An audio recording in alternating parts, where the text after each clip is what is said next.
I feel so loved and supported, and there are so many of you that I know personally who have been involved in all of our efforts to support our troops over the years who are here, and Corey and Danny from Move America Forward is here, and of course Kevin Graves, and all of you people. I'm thankful. I'm thankful that I know you, and I'm thankful that you have turned out today. On September 11th, and that is why we are here today, to remember what happened 10 years ago when 3,000 innocent people were murdered. Our world changed, and each and every one of us has felt it in a different way. We have reacted to this lethal hatred in personal ways.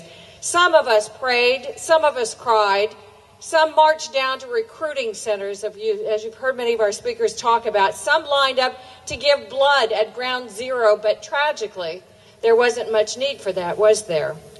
Our innocents were incinerated. So many heroes were made that day when a group of cowards flew those planes into our Twin Towers. And America's still in the fight, and we're still giving up heroes. Our country is simply too great to fall to our knees. People like you, each and every one of you, have kept her together despite these bad economic times and despite a lack of leadership in Washington, D.C. I want to thank you, each and every one of you out there, for supporting our troops, for standing toe-to-toe with our domestic enemies, for standing for what is right, for using your voices to turn away evil. Thank you. I look back 10 years ago and I think about everything that changed that day, in the days since the Islamists attacked the United States on September 11th. I remember where I was, and I remember the pain and the anger that washed over me, and I can still feel it right now. So many Americans did the same. Something just clicked inside of me, and it was more like a door slamming wide open. I knew that I had to do something. I couldn't bring back those 3,000 innocents who were murdered by the radical Muslims. I wanted to comfort all of the victims' families, but there was no comforting those who have lost so much. I realized in an instant when we were on the radio that morning and we saw the videos coming in live over the many different monitors that we were at war. And it was a different kind of war. We're not fighting just one country, but we are fighting radical beasts who are willing to kill themselves for their wicked ideas, not unlike the Japanese in World War II who flew those planes as kamikazes. So how do you fight that kind of monster? Well, if you listen to the liberals, or the progressives as they like to call themselves, you invite them to the White House, have a little chat, look for some common interest, maybe have a beer summit. If they drink beer, I'm not sure they do, but I don't come from that school of thought. I gave up the big L, bleeding heart liberalism, a long time ago, thank you, baby Jesus.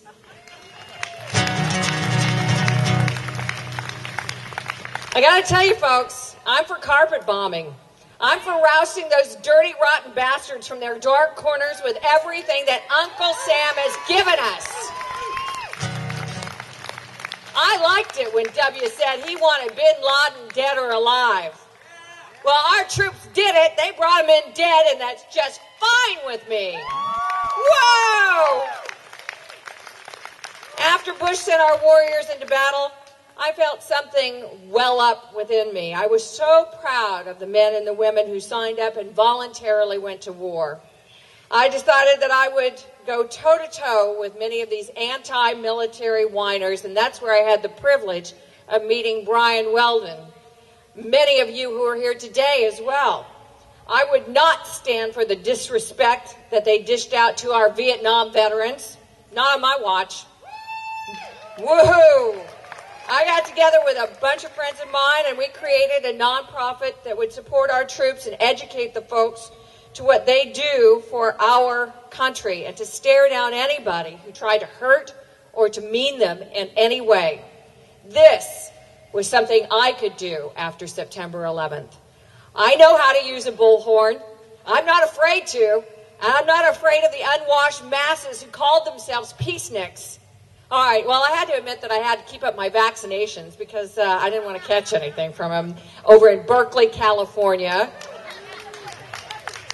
or anywhere else across the country. So Move America Forward was born, and whenever we got word that anti-military groups were gathered, we were there in Lafayette, California. We were there in Berkeley, California. We were there in San Jose, in Santa Monica. We were there wherever those people turned up and tried to disrespect our troops and turn away our military and demean them and just to try and be as ugly as possible about our country. We were there to stand up for the United States of America. When a nutty attorney and his wife hung an effigy of a soldier from his house, we were there to protest his hatred. When the big-mouth liars went on television, we were there to fight back. And when Cindy Sheehan decided to squat outside of President Bush's Crawford Ranch with her well-heeled PR machine funded by John Kerry, thousands of my friends from all across the United States showed up with our American flags, and we confronted her.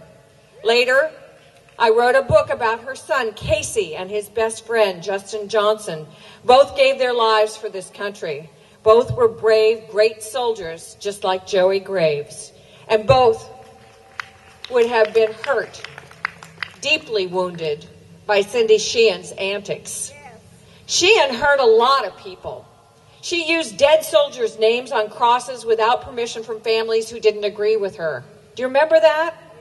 When I was in Texas, I removed those names. I would not let an anti-military woman abuse the memory of these beloved soldiers, and I will never allow that to happen ever again. Meanwhile, Move America Forward sent hundreds and tons of care packages to our troops overseas. We wanted them to know that we remembered them. We appreciate them. We love them. I traveled with Move America Forward to Iraq and to Guantanamo Bay. I personally invited many Gold Star family members to join us on these trips, including Kevin Graves.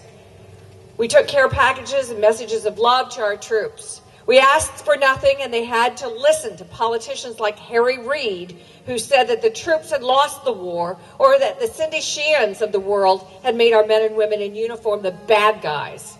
I'm not going to stand for that. I didn't then, I won't now, and neither will you. Hundreds of thousands of people are joining together today, all across America. We are taking a moment or several, many hours, or maybe days, months, and years of our lives to make sure that we can do one thing, and that is to honor the men and women who are finishing the fight that came to our shores on September 11, 2001.